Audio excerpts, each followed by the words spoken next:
नमस्कार दोस्तों, आप सभी का one day exam with RB के यूट्यूब चैनल पर स्वागत है। आज हम वर्ण विचार की क्लास चलाएंगे, जो एक व्याख्यात्मक क्लास होगी, जिसके बारे में हम विस्तार रूप से चर्चा करेंगे तथा उससे संबंधित कुछ हम प्रश्नोत्तरों को भी देखेंगे, जो आपके सभी एग्ज़ाम में, चाहे वो टीजीटी हो, पीजीटी हो, एलटी ग्रेड हो, यूपी पुलिस हो, टेट हो या सुपर टेट हो, एसएससी हो, जिसमें भी हिंदी व्याकरण से संबंधित वर्ण विचार के प्रश्न पूछे जाते हैं, वो आपको ज़रूर देखने को मिलेंगे। प्लीज़ हमारे चैनल को सब्सक्राइब करें तथा अपने दोस्तों के साथ शेयर करें। तो आइए शुरू करते हैं। वर्ण विचार। व्याकरण जो है बी धन आ धन करण, यानी 3 शब्दों के योग से बना है। और व्याकरण की परिभाषा क्या है? ऐसा ग्रंथ जो हमें भाषा को सरल माध्यम में प्रयोग करने के लिए अग्रसर करता है, अर्थात विचारों, भावों और लेखनों को सरल और शुद्ध प्रयोग करने के लिए जिस माध्यम का प्रयोग किया जाता है उसे व्याकरण कहते हैं। ठीक है दोस्तों, अगला हमारा है वर्ण। व्याकरण में सबसे छोटी इकाई जो है वो वर्ण कहलाती है। वर्ण के बारे में हम चर्चा करेंगे। वर्ण किसे कहते हैं? भाषा की सबसे छोटी इकाई, भाषा की सबसे छोटी ध्वनि वर्ण कहलाती है, अर्थात ऐसी ध्वनि जिसका अंतिम विभाजन कर दिया गया हो एवं आगे विभाजन किया जाना संभव नहीं हो, वर्ण कहलाता है। जैसे क, ख, ग, घ, आ, ई, ओ, री आदि। अक्षर किसे कहते हैं? ये तो वर्ण की परिभाषा हो गई। वर्ण किसे कहते हैं? अब हम अक्षर की परिभाषा देखेंगे। जब 2 या 2 से अधिक वर्णों का उच्चारण जीभ के एक झटके से कर दिया जाता है तो उसे अक्षर कहते हैं। जैसे क, ख, ग, आम, राम आदि। ठीक है दोस्तों, अगली है ध्वनि, यानी कि हम ध्वनि किसे कहते हैं। ध्वनि के बारे में देखें। अक्षर का तो आपको पता चल गया कि जब 2 या 2 से अधिक वर्णों के उच्चारण जीभ के एक झटके से कर दिया जाता है तो उसे अक्षर कहते हैं। अब ध्वनि के बारे में हम चर्चा करेंगे। मौखिक रूप से भाषा की सबसे छोटी इकाई क्या है? वो ध्वनि है। यानी जो हम मौखिक रूप से बोलते हैं वो सबसे छोटी इकाई जो है ध्वनि है। अब हम वर्ण के बारे में विशेष रूप से चर्चा करेंगे। वर्ण के भेद।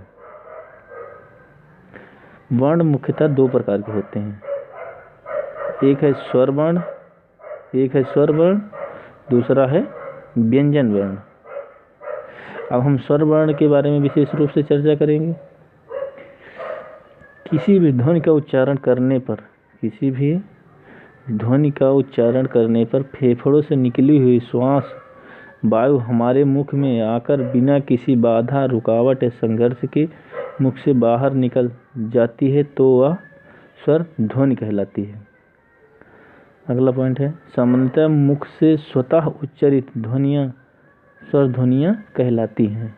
अगला है हिंदी व्याकरण में 11 स्वर ध्वनियाँ मानी जाती हैं। जैसे आ बड़ा, छोटी, बड़ी, छोटा ओ, बड़ा ओ, री, ए, आई, ओ, आओ। यानी ये 11 स्वर हैं जो ध्वनियाँ मानी जाती हैं। स्वरों का वर्गीकरण। हम स्वर के बारे में चर्चा कर रहे हैं दोस्तों। स्वरों का वर्गीकरण।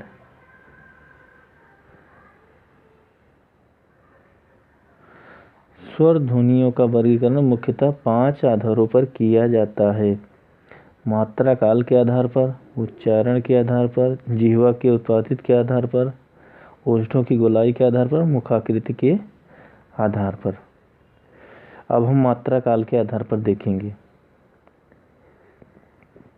मात्रा काल के आधार पर किसी भी प्रकार के स्वर उच्चारण में लगने वाले समय को मात्रा कहते हैं। इस आधार पर स्वर 3 प्रकार के माने जाते हैं। ह्रस्व स्वर, दीर्घ स्वर, प्लुप्त स्वर। और ह्रस्व स्वर किसे कहते हैं? ह्रस्व स्वर एक मात्रिक स्वर, मूल स्वर या ह्रस्व स्वर कहलाते हैं। इनकी संख्या जो है 4 है, आ, ई, उ, री। और दीर्घ स्वर किसे कहते हैं? द्विमात्रिक स्वर या संयुक्त स्वर।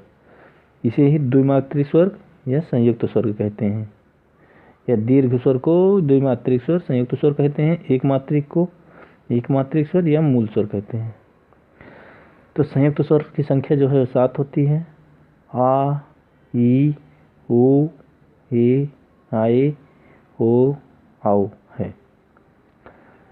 नोट: सभी दीर्घ स्वर प्रायः 2-2 स्वरों के माध्यम योग से बनते हैं, अतः इनको संयुक्त स्वर भी कहा जाता है। प्लुप्त स्वर। प्लुप्त स्वर वे स्वर जिनके उच्चारण में दीर्घ स्वर से भी अधिक समय यानी 3 मात्राओं का समय लगता है, उसे प्लुप्त स्वर कहते हैं। इसका प्रयोग सदैव पुकारते समय किया जाता है, जैसे ओम, राम, सुनो।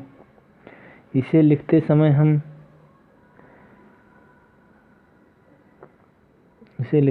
हम इस चिन्ह से दर्शाया जाता है। प्लुप्त स्वर का प्रयोग सदा किसी को पुकारने, रोने, जोर से गाने, नाटक, संवाद में किया जाता है, जैसे आ, ई, हे राम, ओम। ये ओम का चिन्ह है। स्वरों का वर्गीकरण सर्वप्रथम पाणिनि के द्वारा स्वरचित अष्टाध्यायी रचना में किया गया था। ठीक है दोस्तों, इसको याद रखना। स्वरों का सर्वप्रथम वर्गीकरण किसने किया था? पाणिनि ने किया था। किसने किया था? अपने अष्टाध्यायी रचना में। ठीक है दोस्तों, अब हम स्वरों का वर्गीकरण जो है उच्चारण स्थान के आधार पर देखते हैं। उच्चारण के आधार पर, इस आधार पर स्वर को 2 भाग होते हैं: अनुनासिक स्वर, अनानुनासिक स्वर, अनुनासिक स्वर, अनानुनासिक स्वर। अनुनासिक स्वर के बारे में हम चर्चा करेंगे।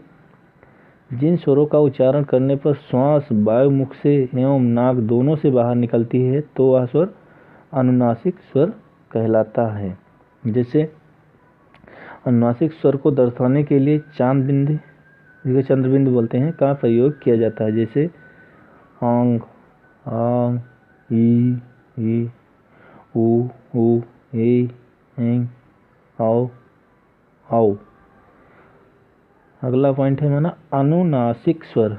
अनुनासिक स्वर जिन स्वरों का उच्चारण करने पर श्वास वायु के केवल मुख से ही बाहर निकलती है, वायु जो है केवल मुख से ही बाहर निकलती है, वह अनुनासिक स्वर कहलाते हैं। मूल रूप में लिखे गए सभी स्वर अनुनासिक स्वर माने जाते हैं, जैसे आ, ई। जिह्वा के उत्पत्ति भाग के आधार पर स्वरों का वर्गीकरण। इस आधार पर स्वर 3 प्रकार के माने जाते हैं। नंबर 1 है अग्र स्वर, नंबर 2 है मध्य स्वर, नंबर 3 है पश्च स्वर। अग्र स्वर किसे कहते हैं? इन स्वरों का उच्चारण करने पर जीभ के आगे वाले भाग पर सर्वाधिक कंपन होता है। इस श्रेणी में ई, ए, ए, ये 4 स्वर जो हैं सम्मिलित हैं। यानी अग्र स्वर में 4 स्वर सम्मिलित हैं, वो हैं ई, ए, आई। ठीक है दोस्तों, अगला जो हमारा है मध्य स्वर।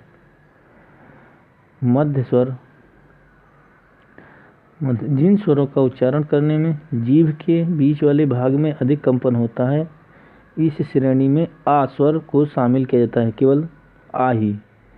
केवल आ ही है मध्य स्वर, केवल एक स्वर है। मध्य स्वर केवल एक ही स्वर है जो है आ। पश्च स्वर के बारे में चर्चा करेंगे। इन स्वरों का उच्चारण करने पर जीभ के पीछे वाले भाग में सर्वाधिक कंपन होता है। इस श्रेणी में आ, उ, ओ, औ इन 5 स्वरों को शामिल किया जाता है। और अगला पॉइंट है हमारा ओष्ठों की गोलाई के आधार पर स्वरों का वर्गीकरण देखते हैं। ओष्ठों की गोलाई के आधार पर स्वरों का वर्गीकरण। इस आधार पर स्वर दो प्रकार के माने जाते हैं। एक है वृत्ताकार स्वर, दूसरा है अवृत्ताकार स्वर। वृत्ताकार स्वर किसे कहते हैं? उच्चारण करने पर होठों के आकार गोल हो जाता है, उसे वृत्ताकार स्वर कहते हैं। जैसे ऊ, ऊ, ओ, औ, 4 स्वर हैं जो वृत्ताकार स्वर कहलाते हैं।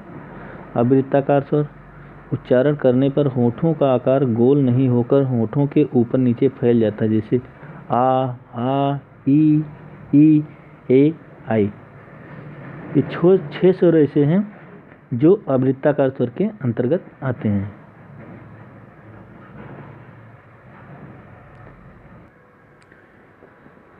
मुखाकृत के आधार पर स्वरों का वर्गीकरण।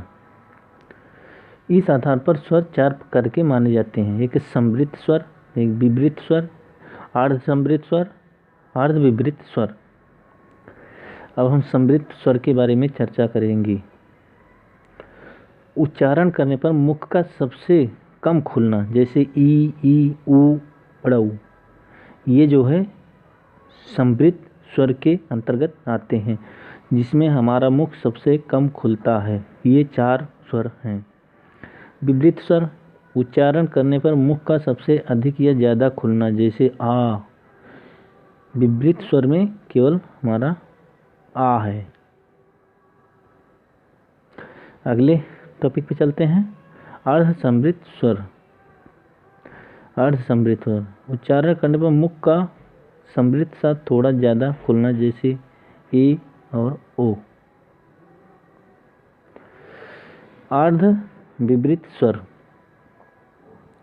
उच्चारण करने पर मुख का विवृत साथ थोड़ा कम खुलना, जैसे आ, ए, ओ।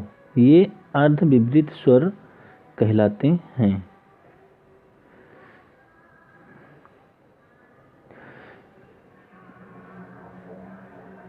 इसको हम एक टेबल पर देखते हैं। मात्रा के, जैसे हम पहले स्वर, इस कॉलम में हम स्वर को देखेंगे, फिर मात्रा के आधार पर, फिर उच्चारण के आधार पर, फिर जिह्वा के उत्पादित भाग के आधार पर, ओष्ठ की गोलाई के आधार पर, मुखाकृत के आधार पर। यानी जो अभी तक आपने पढ़ा उसकी समरी है। आज जो है ये ह्रस्व स्वर, अनुनासिक स्वर, मध्य स्वर, अवृत्ताकार स्वर, अर्ध विवृत स्वर के अंतर्गत आता है। ठीक है दोस्तों, आ जो है ह्रस्व स्वर, अनुनासिक स्वर, मध्य स्वर, अवृत्ताकार स्वर, अर्ध विवृत स्वर के अंतर्गत आता है। ये है मात्रा काल के आधार पर ह्रस्व स्वर है, उच्चारण के आधार पर अनुनासिक स्वर है, जिह्वा के उत्पत्ति भाग के आधार पर मध्य स्वर है, ओष्ठ की गोलाई के आधार पर अवृत्ताकार स्वर है, मुखाकृत के आधार पर अर्ध विवृत स्वर है आ। और दीर्घ ये जो है दीर्घ स्वर है, मात्रा के आधार पर अनुनासिक स्वर है, पश्च स्वर है, अवृत्ताकार स्वर है, विवृत स्वर है। लघुई ये ह्रस्व स्वर है, अनुनासिक स्वर, अग्र स्वर, अवृत्ताकार स्वर, समवृत्त स्वर। और दीर्घी ये दीर्घ स्वर के अंतर्गत आता है, अनुनासिक स्वर है, अग्र स्वर है, अवृत्ताकार स्वर है, समवृत्त स्वर है। ऊ ह्रस्व स्वर है, अनुनासिक स्वर है, पश्च स्वर, वृत्ताकार, दीर्घ स्वर। दीर्घ में हम देखते हैं दीर्घ स्वर है, अनुनासिक स्वर है, पश्च स्वर है, वृत्ताकार है, समवृत्त है। री जो है ये स्वरों में गणना नहीं की जाती है। ए दीर्घ स्वर है, अनुनासिक स्वर है, अग्र स्वर है, वृत्ताकार स्वर है, अर्ध समवृत्त है। आय को दीर्घ स्वर है, अनुनासिक स्वर है, अग्र स्वर है, वृत्ताकार स्वर है, अर्ध विवृत स्वर है। ओ को ओ जो है ये दीर्घ स्वर है, अनुनासिक स्वर है, पश्च स्वर, वृत्ताकार, अर्ध समवृत्त। आ को दीर्घ स्वर, अनुनासिक स्वर, पश्च स्वर, वृत्ताकार स्वर, अर्ध विवृत स्वर। ठीक है दोस्तों, आशा करते हैं आपकी समझ में आ गया होगा ये टेबल।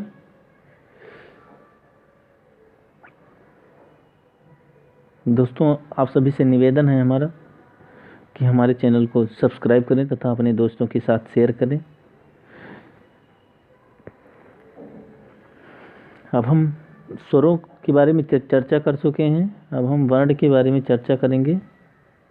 वर्ण, व्यंजन के बारे में। व्यंजन वर्ण, जब किसी ध्वनि का उच्चारण करने पर फेफड़ों से निकली हुई श्वास वायु मुख में आकर किसी रुकावट, बाधा, संघर्ष के बाद मुख से बाहर निकलती है तो वह व्यंजन ध्वनि कहलाती है। अर्थात किसी स्वर की सहायता से उच्चारित होने वाली ध्वनि व्यंजन कहलाती है। सामान्यतः किसी स्वर की सहायता से उच्चारित होने वाली ध्वनियाँ व्यंजन ध्वनियाँ कहलाती हैं। व्यंजन ध्वनियाँ को किसे कहते हैं? सामान्यतः किसी स्वर की सहायता से उच्चारित होने वाली ध्वनियाँ व्यंजन ध्वनियाँ कहलाती हैं। हिंदी वर्णमाला में कुल 35 व्यंजन ध्वनियाँ मानी जाती हैं, जिनको 3 भागों में बांटा गया है। नंबर 1 है स्पर्श व्यंजन या वर्गीय व्यंजन। स्पर्श व्यंजन जो है, ऐसे 25 व्यंजन वर्ण हैं जिनका उच्चारण करने पर श्वास वायु सर्वप्रथम हमारे मुख के किसी अंग को स्पर्श करती है एवं उसके बाद मुख से बाहर निकलती है, तब वह वर्ण स्पर्श व्यंजन वर्ण कहलाता है। का से लेकर माँ तक के वर्ण वो व्यंजन वर्ण कहलाते हैं। का वर्ग का मतलब हो गया का खा गा घा अंगा, चा छा जा झाइया, टा ठा डा ढा अड़ा, ता था दा धा न, पा फा बा भा म। नहीं दोस्तों, जो ये हैं ये स्पर्श व्यंजन के अंतर्गत आते हैं। अंतस्थ व्यंजन किसे कहते हैं? अंतस्थ व्यंजन ऐसे व्यंजन वर्ण जिनका उच्चारण करने पर सर्वप्रथम हमारे मुख के अंदर स्थिर स्वर तंत्रियों में कंपन होता है एवं उसके बाद श्वास वायु मुख से बाहर निकलती है तो वह अंतस्थ व्यंजन कहलाते हैं। ये 4 हैं। कितने हैं? 4 हैं। या, रा, ला, वा। ये अंतस्थ व्यंजन के अंतर्गत आते हैं। अगला है हमारा ऊष्म व्यंजन। ऊष्म व्यंजन ऐसे व्यंजन वर्ण जिनका उच्चारण करने पर श्वास वायु हल्की सी गर्म होकर मुख से बाहर निकलती है तो वह ऊष्म व्यंजन कहलाती है। इनकी भी संख्या 4 है।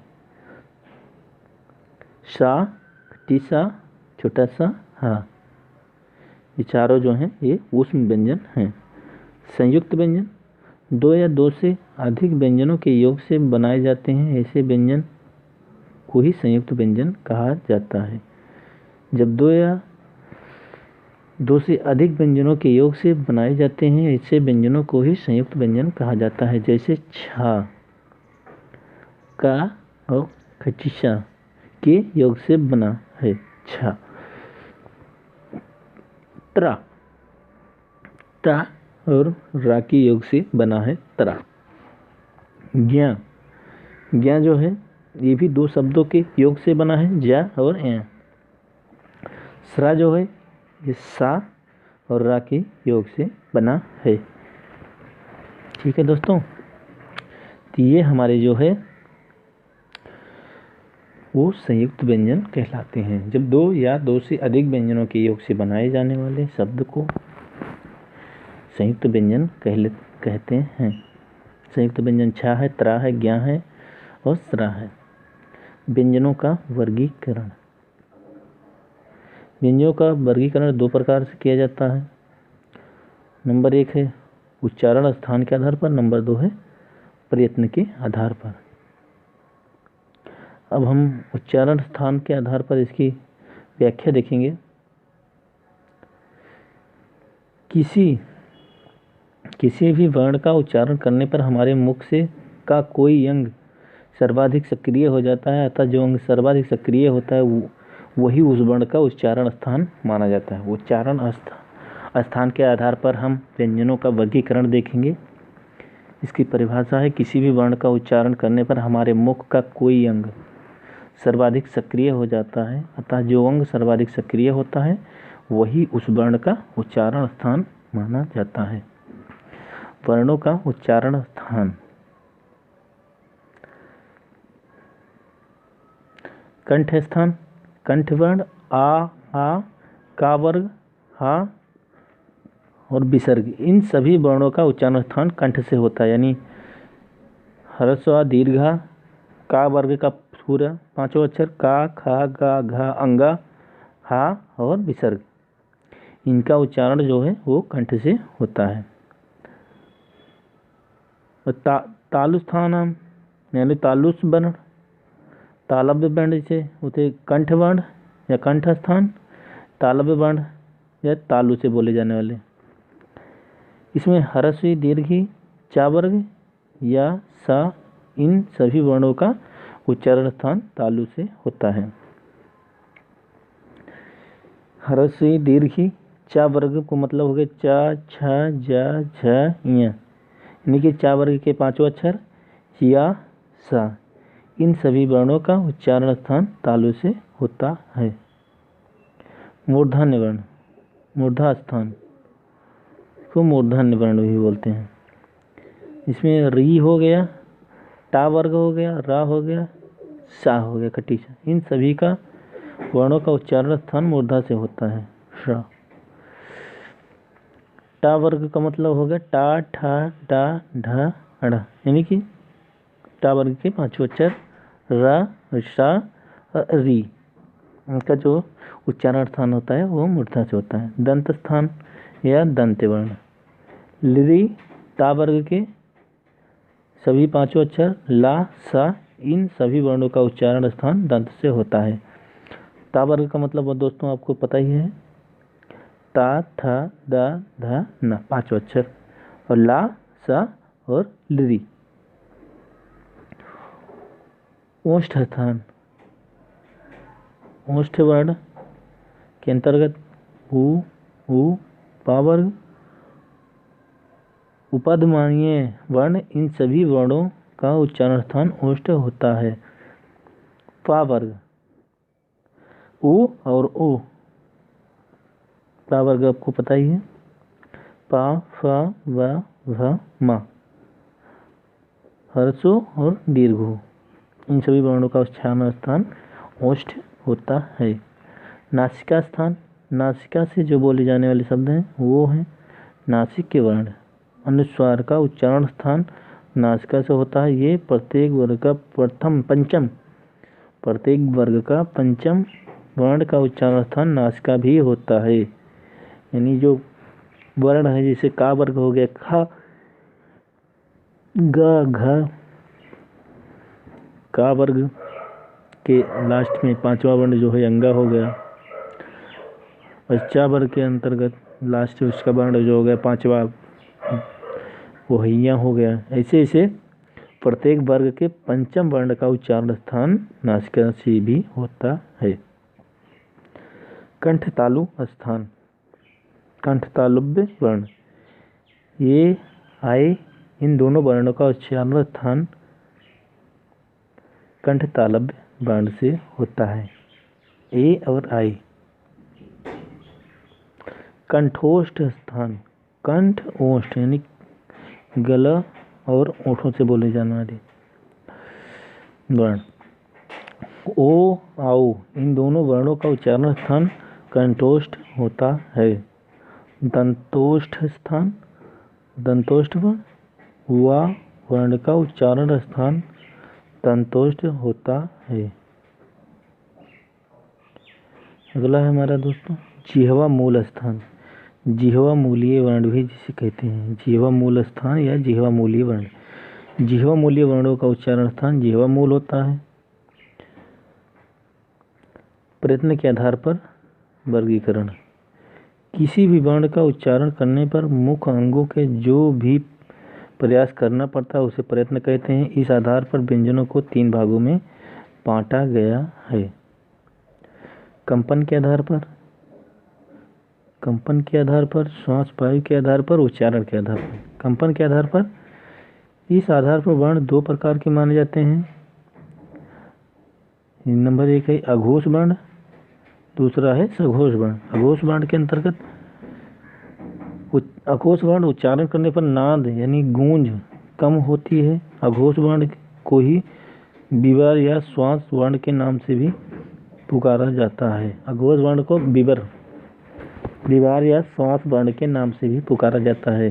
प्रत्येक वर्ग का पहला व दूसरा वर्ण, उसके बाद में शा शा शा विसर्ग, 13 जो हैं अघोष वर्ण कहलाते हैं। प्रत्येक वर्ग का पहला व दूसरा वर्ण, पहला दूसरा मतलब जैसे का खा हो गया, चा छा हो गया, टा ठा हो गया, ता था हो गया, ऐसे ही यानी कि प्रत्येक वर्ग का पहला हुआ दूसरा वर्ण और शा शा शा विसर्ग,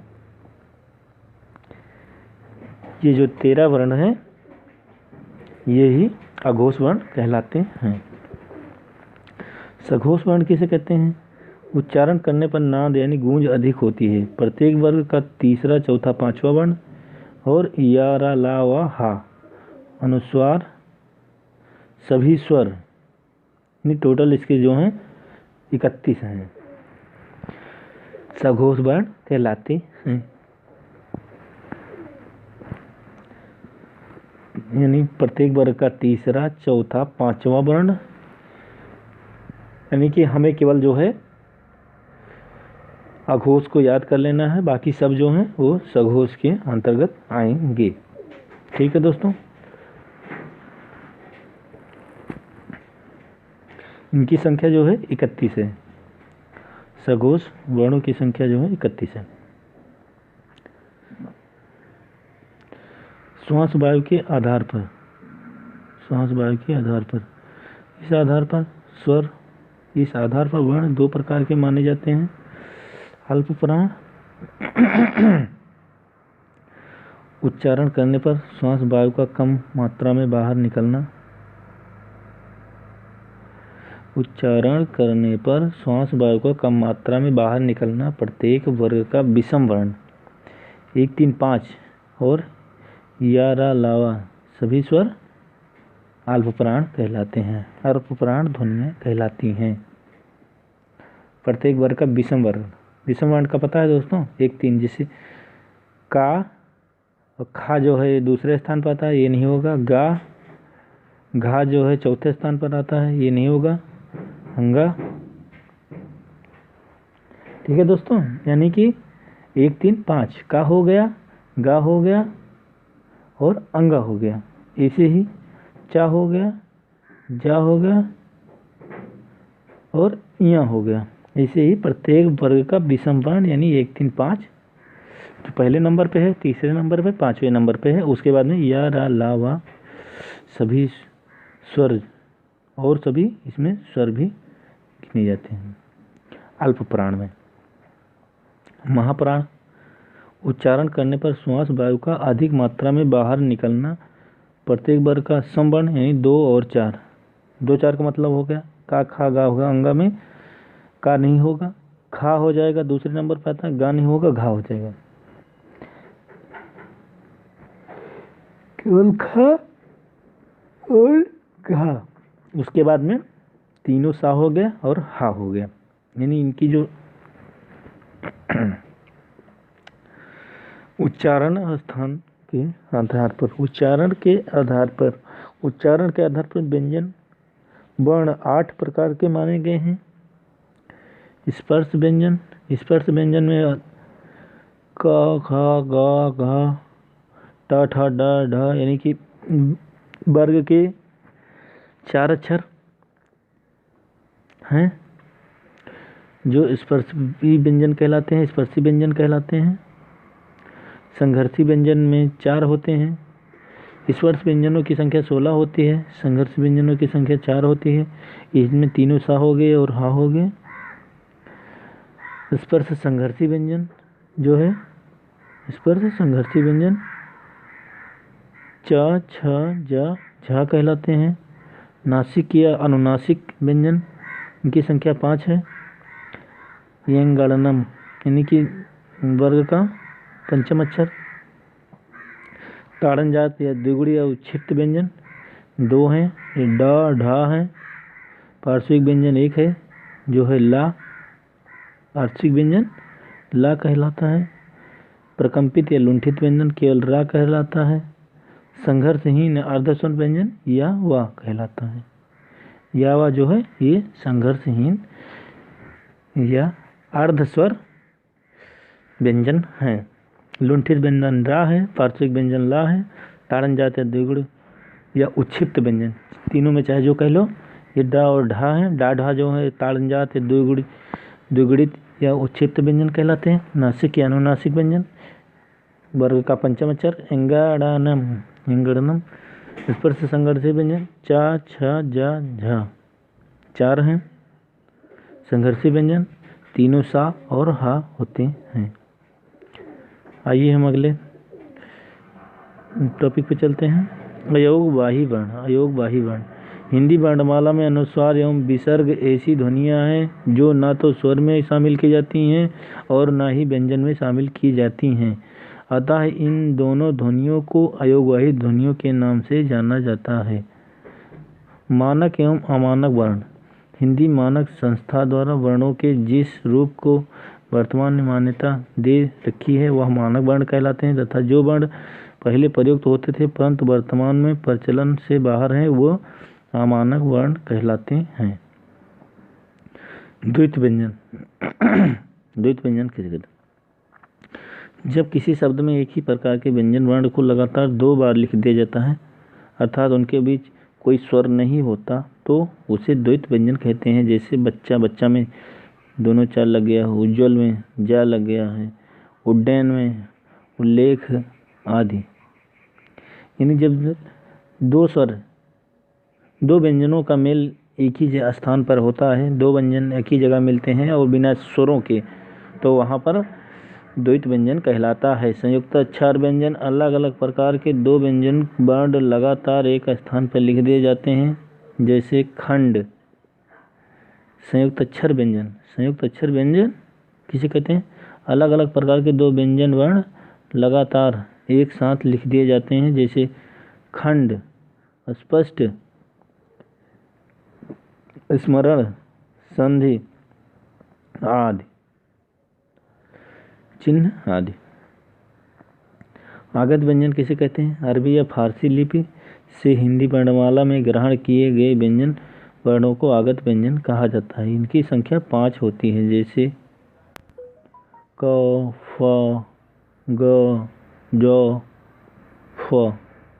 ये जो हैं आगत अरबी या फारसी लिपि से ली गई ध्वनियाँ हैं, इन्हें आगत व्यंजन कहते हैं। ठीक है दोस्तों, फिर आज हमने चर्चा किया वर्ण के बारे में। इससे आशा है इससे संबंधित जब कोई भी प्रश्न पूछे जाएंगे तो आप लोग उसका उत्तर अवश्य दे पाएंगे। और इससे संबंधित वर्ण विचार से संबंधित जितने भी प्रश्न पूछे गए हैं उसकी एक प्रश्नोत्तरी दे रखी है, जिसमें ऐसा कोई भी क्वेश्चन नहीं है जो आपकी परीक्षा में ना पूछा गया हो। तो अतः आप सभी से निवेदन है कि उस वीडियो को ज़रूर देखें। प्लीज़ आप हमारे चैनल को सब्सक्राइब करें। मिलते हैं अगले वीडियो में अगले टॉपिक के साथ। तब तक के लिए धन्यवाद।